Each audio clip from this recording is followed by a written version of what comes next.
আচ্ছা, আপনার কি ইদানিং মনে হয় শরীরটা আগের মতো আর সায় দিচ্ছে না? সকালে ঘুম থেকে উঠলে শরীরটা কেমন যেন ম্যাজম্যাজ করে? কিংবা একটু হাঁটলেই কি হাঁটুতে ব্যথা লাগে বা দম ফুরিয়ে আসে?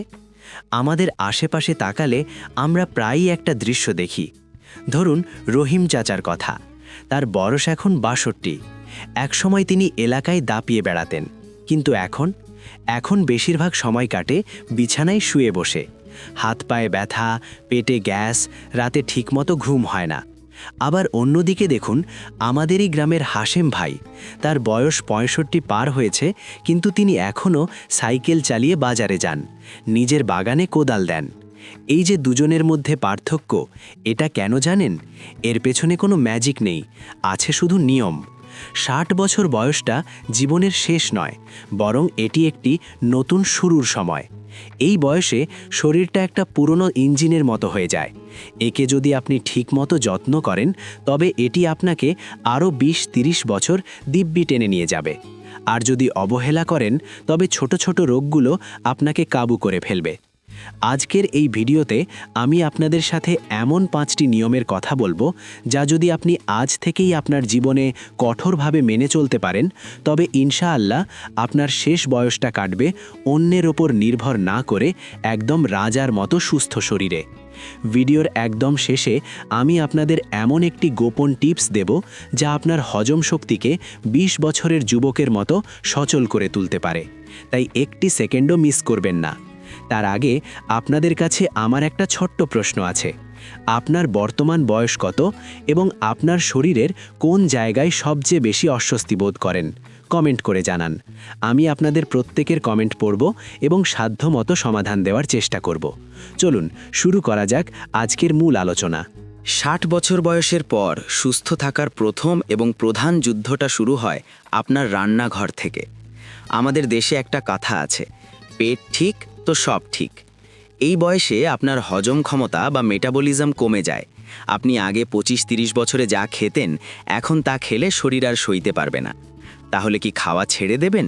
একদমই না, শুধু খাওয়ার ধরন বদলাতে হবে। ১. সাদা চাল বনাম লাল চাল।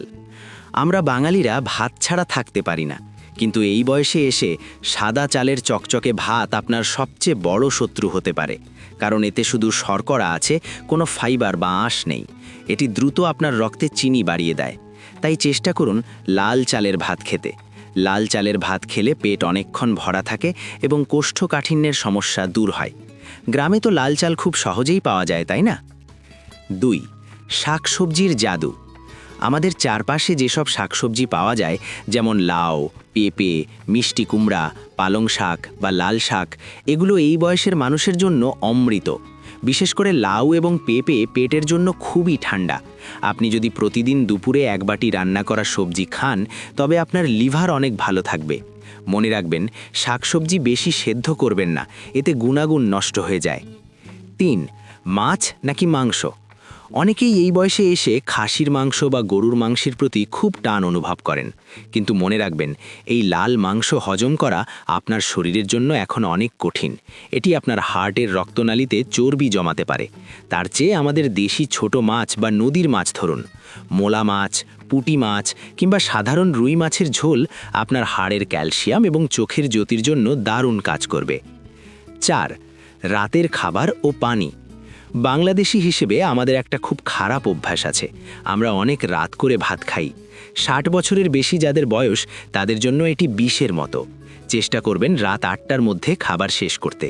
আর ঘুমানোর আগে খুব বেশি পানি খাবেন না, তাতে রাতে বারবার প্রস্রাবের চাপে ঘুম ভেঙে যেতে পারে। সারাদিনে অল্প অল্প করে অন্তত ৮-১০ গ্লাস পানি পান করবেন। আচ্ছা, আপনাদের মধ্যে কারা কারা রাতে শোবার আগে দুধ খাওয়ার অভ্যাস রেখেছেন, বা কারা এখনও মিষ্টি জাতীয় খাবার খুব পছন্দ করেন? নিচে কমেন্টে লিখে জানান, কারণ অতিরিক্ত চিনি কিন্তু আপনার হাড়কে দুর্বল করে দেয়। বিজ্ঞানীরা বলেন, এই বয়সে মানুষের পাকস্থলীতে অ্যাসিডের পরিমাণ কমে যায়, ফলে শক্ত খাবার সহজে হজম হয় না। তাই খাবার যত নরম এবং প্রাকৃতিক হবে, আপনার শরীর তত বেশি পুষ্টি শোষণ করতে পারবে। প্রথম নিয়মে আমরা জানলাম কি খেতে হবে, কিন্তু সেই খাবারটা শরীরে কাজে লাগানোর জন্য তো শরীরকে নাড়াচাড়া করতে হবে, তাই না? ৬০ বছর বয়সের পর শরীর অনেকটা পুরনো কবজার মতো হয়ে যায়। কবজায় যদি নিয়মিত তেল না দেওয়া হয় এবং নাড়াচাড়া না করা হয়, তবে তাতে যেমন জং ধরে যায়, আমাদের শরীরের হাড়ের জোড়া বা জয়েন্টগুলোও ঠিক তেমন। অনেকে মনে করেন, আরে আমার তো বয়স হয়েছে, এখন আমি শুধু বসে থাকবো আর বিশ্রাম নেব। এই ধারণাটাই আপনার শরীরের সবচেয়ে বড় ক্ষতি করছে। বিজ্ঞান বলে আপনি যত বেশি স্থির হয়ে বসে থাকবেন, আপনার পেশিগুলো তত দ্রুত শুকিয়ে যাবে। একে চিকিৎসা বিজ্ঞানের ভাষায় বলা হয় সার্কোপেনিয়া। কি করবেন? আপনাকে যে জিমে গিয়ে ব্যায়াম করতে হবে এমন কোনো কথা নেই। আমাদের দেশের প্রেক্ষাপটে সবচেয়ে ভালো ব্যায়াম হলো হাঁটা। প্রতিদিন সকালে ফজর নামাজের পর বা বিকেলে সূর্য ডোবার আগে অন্তত 30 মিনিট হাঁটার অভ্যাস করুন। তবে খেয়াল রাখবেন, খুব জোরে দৌড়ানোর প্রয়োজন নেই। এমন গতিতে হাঁটুন যেন আপনার হালকা শ্বাস ফোলে, কিন্তু আপনি কথা বলতে পারেন। হাঁটার উপকারিতা: যখন আপনি হাঁটবেন তখন আপনার পায়ের হাড়গুলো শক্তিশালী হবে। বিশেষ করে যারা হাঁটু ব্যথায় ভুগছেন, তারা যদি নিয়মিত নরম জায়গায় বা ঘাসের উপর হাঁটেন, তবে হাঁটুর চারপাশের পেশি মজবুত হবে এবং ব্যথা ধীরে ধীরে কমে আসবে। ঘরে বসে ছোট ছোট ব্যায়াম: যদি বাইরে যাওয়ার সুযোগ না থাকে, তবে ঘরে বসেই কিছু কাজ করতে পারেন, যেমন চেয়ারে বসে পা সোজা করা এবং ভাঁজ করা, হাতের আঙুলগুলো মুঠো করা এবং ছাড়া। এগুলো আপনার রক্ত সঞ্চালন বাড়াবে। যারা নিয়মিত নামাজ পড়েন, তাদের জন্য 5 ওয়াক্ত নামাজও কিন্তু চমৎকার একটি শারীরিক কসরত। রুকু এবং সেজদা দেওয়ার সময় আমাদের মেরুদণ্ড এবং জয়েন্টগুলোর যে মুভমেন্ট হয়, তা এই বয়সে অত্যন্ত উপকারী। বাস্তব উদাহরণ: আমাদের গ্রামে কাশেম সাহেবকে দেখেছি, তিনি সবসময় লাঠি নিয়ে চলতেন, কিন্তু ডাক্তার তাকে বললেন প্রতিদিন অন্তত 10 মিনিট করে হাঁটতে। প্রথম তার খুব কষ্ট হতো, কিন্তু 3 মাস পর দেখা গেল তিনি এখন লাঠি ছাড়াই মসজিদে যাচ্ছেন। আপনার শরীরকে আপনি যেভাবে চালাবেন সেভাবেই চলবে। আচ্ছা, আপনাদের মধ্যে কার কার হাঁটুতে বা কোমরে দীর্ঘদিনের ব্যথা আছে? আপনারা কি নিয়মিত হাঁটেন? কমেন্টে অবশ্যই জানাবেন। মনে রাখবেন, আপনার এক একটি তথ্য আমাদের অন্য দর্শকদের অনুপ্রাণিত করতে পারে। 3 নম্বর নিয়মটি অত্যন্ত গুরুত্বপূর্ণ, যা আমরা অনেক সময় এড়িয়ে যাই। সেটি হলো পর্যাপ্ত ঘুম। বয়স বাড়লে অনেকেরই অভিযোগ থাকে যে রাতে ঠিকমতো ঘুম আসে না, বা একবার ঘুম ভাঙলে আর হতে চায় না। মনে রাখবেন, আপনি সারাদিন যা খেলেন বা যতটুকু হাঁটলেন, তার সুফল শরীর তখনই পাবে যখন আপনি শান্তিতে ঘুমাবেন। ঘুমের মধ্যেই শরীরের ক্ষয়পূরণ হয় এবং মস্তিষ্ক তার আবর্জনা পরিষ্কার করে। ঘুমের জন্য কিছু সহজ টিপস: 1. প্রতিদিন একটি নির্দিষ্ট সময় ঘুমানোর চেষ্টা করুন এবং নির্দিষ্ট সময়ে ঘুম থেকে উঠুন। 2. ঘুমানোর অন্তত 1 ঘন্টা আগে মোবাইল ফোন বা টেলিভিশন দেখা বন্ধ করুন। মোবাইলের নীল আলো আপনার চোখের ঘুম কেড়ে নেয়। এর বদলে কোনো ধর্মীয় বই বা ভালো কোনো গল্পের বই পড়তে পারেন। 3. দিনের বেলা দীর্ঘক্ষণ ঘুমানোর অভ্যেস ত্যাগ করুন। দুপুরে বড়জোর 20-30 মিনিটের একটি ছোট্ট পাওয়ার ন্যাপ নিতে পারেন। এর বেশি ঘুমালে রাতে আপনার ঘুম আসবে না। মানসিক প্রশান্তি: 60 বছর বয়সে এসে মানুষ বেশি দুশ্চিন্তা করে ছেলে মেয়ে, সংসার বা ভবিষ্যৎ নিয়ে। এই অতিরিক্ত দুশ্চিন্তা আপনার রক্তচাপ বা ব্লাড প্রেশার বাড়িয়ে দেয়। বিজ্ঞান বলে দীর্ঘস্থায়ী দুশ্চিন্তা আপনার রোগ প্রতিরোধ ক্ষমতা কমিয়ে দেয়। তাই নিজেকে সবসময় কোনো না কোনো ভালো কাজে ব্যস্ত রাখুন। নাতি নাতনিদের সাথে সময় কাটান, বাগানে কাজ করুন বা ধর্মীয় কাজে মনোনিবেশ করুন। মন ভালো থাকলে শরীর এমনিতেই সতেজ থাকবে। 4 নম্বর নিয়মটি হলো আপনার শরীরের ওপর গোয়েন্দাগিরি করা, অর্থাৎ নিয়মিত স্বাস্থ্য পরীক্ষা। আমাদের দেশের অনেক বাবারা বা দাদারা একটা কথা বলেন, আরে আমার তো কোনো সমস্যা নেই, আমি কেন শুধু শুধু ডাক্তারের কাছে যাব, বা টেস্ট করলে তো কত রোগ ধরা পড়বে, তার চেয়ে না করাই ভালো। এই ধারণাটা কিন্তু একদম ভুল। 60 বছর বয়সের পর শরীর অনেক সময় ভেতরে ভেতরে সমস্যা তৈরি করে, কিন্তু বাইরে কোনো লক্ষণ দেখায় না, যেমন উচ্চ রক্তচাপ বা ডায়াবেটিস। এগুলোকে বলা হয় সাইলেন্ট কিলার বা নীরব ঘাতক। আপনার কি করা উচিত? 1. প্রেশার ও সুগার পরীক্ষা। মাসে অন্তত একবার আপনার রক্তচাপ বা ব্লাড প্রেশার এবং রক্তের শর্করা বা সুগার পরীক্ষা করান। এখন তো কমিউনিটি ক্লিনিক বা ফার্মেসিতে নিলেই খুব সহজে এবং অল্প খরচে এগুলো মাপা যায়। 2. চোখ ও কানের যত্ন।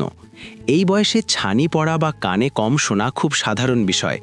বছরে একবার চোখের ডাক্তারকে দেখান, কারণ আপনার চোখের দৃষ্টি ভালো থাকলে আপনি পড়ে গিয়ে আঘাত পাওয়ার ঝুঁকি কম থাকবে। 3. ঔষধের ব্যাপারে সতর্কতা। অনেকের অভ্যেস আছে একটু খারাপ লাগলেই ফার্মেসি থেকে নিজের ইচ্ছে মতো ঔষধ কিনে খান, কিংবা ডাক্তার ঔষধ দিয়েছেন 3 মাসের জন্য, কিন্তু আপনি 15 দিন খেয়ে ভালো বোধ করায় ছেড়ে দিলেন। এটা কখনোই করবেন না। বিশেষ করে প্রেশার বা হার্টের ঔষধ হুট করে বন্ধ করা খুব বিপজ্জনক হতে পারে। বাস্তব উদাহরণ, আমার পরিচিত এক চাচা ছিলেন। তিনি সবসময় বলতেন তার শরীর লোহার মতো শক্ত, কোনোদিন মাথা ঘুরলেও ডাক্তার দেখাতেন না। একদিন হঠাৎ তিনি স্ট্রোক করে বসলেন। পরে দেখা গেল তার প্রেশার অনেক বেশি ছিল, কিন্তু তিনি কখনো মাপেননি। সময় মতো একটু সচেতন হলে আজ তাকে প্যারালিসিস নিয়ে শুয়ে থাকতে হতো না। তাই আপনার কাছে আমার অনুরোধ, শরীরকে অবহেলা করবেন না। নিজের ঔষধগুলো একটি নির্দিষ্ট বক্সে গুছিয়ে রাখুন, যাতে ভুল না হয়। প্রয়োজনে বাড়ির ছোটদের সাহায্য নিন। 5 নম্বর নিয়মটি যতটা না শরীরের জন্য, তার চেয়ে বেশি মনের জন্য। সেটি হলো মানুষের সাথে মিশুন এবং মস্তিষ্ককে সচল রাখুন। বয়স বাড়লে অনেকে একাকিত্বে ভোগেন। তারা মনে করেন তারা সমাজের জন্য অপ্রয়োজনীয় হয়ে পড়েছেন। এই একাকিত্ব থেকে শুরু হয় ডিপ্রেশন বা বিষণ্ণতা, যা সরাসরি আপনার হার্ট এবং ব্রেইনকে ক্ষতিগ্রস্ত করে। কি করবেন? প্রতিদিন বিকেলে অন্তত কিছুক্ষণের জন্য সমবয়সীদের সাথে আড্ডা দিন। চা খেতে খেতে দুনিয়াদারি নিয়ে কথা বলুন, হাসাহাসি করুন। হাসি হচ্ছে পৃথিবীর সবচেয়ে বড় ঔষধ। 2, নতুন কিছু করার চেষ্টা করুন। সেটা হতে পারে বাগান করা, ধর্মীয় কিতাব পড়া বা নাতি নাতনিদের গল্প শোনানো। যখন আপনি কাউকে কিছু শেখান, তখন আপনার মস্তিষ্ক নতুন করে সচল হয়। একে বিজ্ঞানের ভাষায় বলা হয় নিউরোপ্লাস্টিসিটি। 3, এক জায়গায় ঠাই বসে না থেকে ঘরের টুকটাক কাজে সাহায্য করুন, যেমন গাছতলায় পানি দেওয়া বা ঘরটা একটু গুছিয়ে রাখা। নিজেকে ব্যস্ত রাখলে আলঝেইমার বা স্মৃতিভ্রম হওয়ার ঝুঁকি অনেক কমে যায়। এবার আসি সেই গোপন টিপস নিয়ে, যার কথা আমি ভিডিওর শুরুতে বলেছিলাম। 60 বছর বয়সের পর বেশিরভাগ মানুষের সাধারণ সমস্যা হলো হজমের সমস্যা, গ্যাস এবং সকালবেলা পেট পরিষ্কার না হওয়া। টিপসটি হলো, প্রতিদিন সকালে ঘুম থেকে উঠে মুখ ধুয়ে 1 গ্লাস হালকা কুসুম গরম পানি পান করবেন। যদি আপনার ডায়াবেটিস না থাকে, তবে সেই পানির সাথে 1 চা চামচ খাঁটি মধু এবং সামান্য একটু আদার রস মিশিয়ে নিতে পারেন। কেন এটি কাজ করে? এই মিশ্রণটি আপনার পাকস্থলীর ভেতরে জমে থাকা টক্সিন বা বিষাক্ত পদার্থ বের করে দেয়। এটি আপনার লিভারকে সচল করে এবং মেটাবলিজম বাড়ায়। নিয়মিত 15 দিন এটি করে দেখুন, আপনি নিজেই নিজের শরীরের পরিবর্তন বুঝতে পারবেন। মনে হবে শরীরের ভেতরটা অনেক হালকা হয়ে গেছে। তবে মনে রাখবেন, পানি যেন খুব বেশি গরম না হয়, একদম হালকা কুসুম গরম। প্রিয় দর্শক, 60 বছর বয়স মানেই জীবন শেষ নয়, বরং এটি হলো জীবনের সেই সময় যখন আপনি আপনার দীর্ঘ অভিজ্ঞতার ফসল ভোগ করবেন। আজ যে 5টি নিয়মের কথা বললাম: 1, স্বাস্থ্যকর খাবার; 2, নিয়মিত হাঁটা চলা; 3, পর্যাপ্ত ঘুম; 4, নিয়মিত স্বাস্থ্য পরীক্ষা; এবং 5, সামাজিক সুসম্পর্ক। এই নিয়মগুলো যদি আপনি আপনার অভ্যাসে পরিণত করতে পারেন, তবে আপনি শুধু দীর্ঘায়ু হবেন না, বরং সুস্থভাবে বেঁচে থাকবেন। মনে রাখবেন, আপনার শরীরটা আপনার সবচেয়ে বড় সম্পদ। আপনি সুস্থ থাকলে আপনার পরিবারও ভালো থাকবে। আজকের ভিডিওটি আপনার কেমন লেগেছে? ভিডিওতে বলা কোন নিয়মটি আপনি আজ থেকেই মানা শুরু করবেন? কমেন্টে অবশ্যই জানান। আর ভিডিওটি আপনার সেই বন্ধুদের বা আত্মীয়দের সাথে শেয়ার করুন যাদের বয়স 60-এর কাছাকাছি বা তার বেশি।